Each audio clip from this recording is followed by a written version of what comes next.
Grabe to, 3 beses ng posterize si Rondae Hollis Jefferson. Showtime si RSJ, dunk party ang Meralco. Hype na hype nga dyan ang bench ng Meralco Bolts. Pumakitang gilas din nga ang kanilang Asian import. Sobrang bilis, laging naboblow by ang kanyang bantay sa perimeter. 2 straight wins para sa Meralco. Tinalo ang Macau Black Bears. Pero bago nga yan, eto solid na basketball molten. Dating 1,437 pesos. Ngayon nga ay mabibili mo na lang ng 475 pesos sa Shopee. Limited offer lang nga ito. Kaya ano pang hinihintay mo? Click mo na nga yung link sa comment section sa ibaba. Another ASL game para sa Meralco Bolts. Kung saan ngayon naman nga ay mga kalaban nila ang nakalaban sa tune-up game noon ng Gilas na Macau Black Bears. Nanalo na din nga itong Bolts sa kanilang huling game. Kalaban ng Taiwan team na Taoyuan Pilots. Nakasalukuyang number 1 ngayon sa standings ng Group B. Kaya naman tingnan nga natin kung magtuloy-tuloy ang momentum ng Meralco this game at ipagpatuloy ang kanilang winning streak. Nagkaroon nga ng 4-0 start ang Macau sa pagsisimula ng opening frame. Back-to-back jumpers nga ang kanilang first 2 field goal this game. Pero after nga niyan ay sumagot nga ng 7 straight points itong Meralco Bolts. Maaga ngang naging agresibo sa opensa itong kanilang Iranian Asian import na si Vahedi. Kumana nga ito ng 5 early points sa kanyang 2 field goals. Naging back and forth nga ang opensa ng dalawang kupunan this quarter. Tumuloy-tuloy nga ang pagiging agresibo sa opensa ni Vahedi late sa quarter. Nakakita pa ng liwanag sa ilalim. Huli na ngang nakarecover dyan ang depensa ng Macau. Kaya naman easy na nga dyan naka 200 dunk si Vahedi. Naging solid din nga itong first quarter ni Rondae Hollis Jefferson kung saan kumana nga ito ng 11 points sa kanyang 4 of 7 shooting sa field. Pero lamang lang ng isang puntos ang Meralco Bolts after ng first frame, 25-24. Second quarter ay dito na nga paunti-unting lumalayo ang Meralco Bolts sa Macau. Medyo butas nga itong depensa ng Black Bears sa ilalim. Inatake lang nga niya ni RHJ sabay take off sa low block para sa kanyang monster poster dunk. Naging kontrolado na nga ng Meralco ang laro sa halfway mark. Another highlight slam para kay Rondae Hollis Jefferson. Grabe to, pinosterize ulit ang big man ng Macau. Nakaka 15 points na nga so far itong si RHJ this game. Pumangalawa naman nga ang kanilang isa pang import na si Ismael Romero. Nakumana naman ng 13 points. Umabot na nga sa double digit itong kalamangan ng Meralco Bolts after ng first half, 48-38. Third quarter ay hirap nga makahanap ng spark sa opensa itong Macau Black Bears.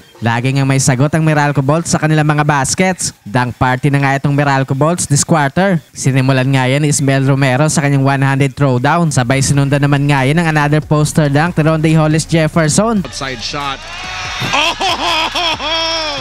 Na-maintain nga ng Meralco ang kanilang double-digit lead this quarter. Lamang na nga sila ng 13 points after ng third frame sa score na 65-52. Fourth quarter ay tumuloy-tuloy nga ang mainit na opensa ng Meralco Bolts. Umabot na nga sa mahigit 20 points ang kanilang kalamangan sa Macau Black Bears. Hindi na din nga nagkaroon pa ng big comeback ang Macau this quarter. Kaya naman sa huli nga ay panalo ang Meralco Bolts. Eto nga ang ikalawang panalo ng Meralco this season sa paunguna ng 20-point game ni Rondae Hollis Jefferson at Ismael Romero.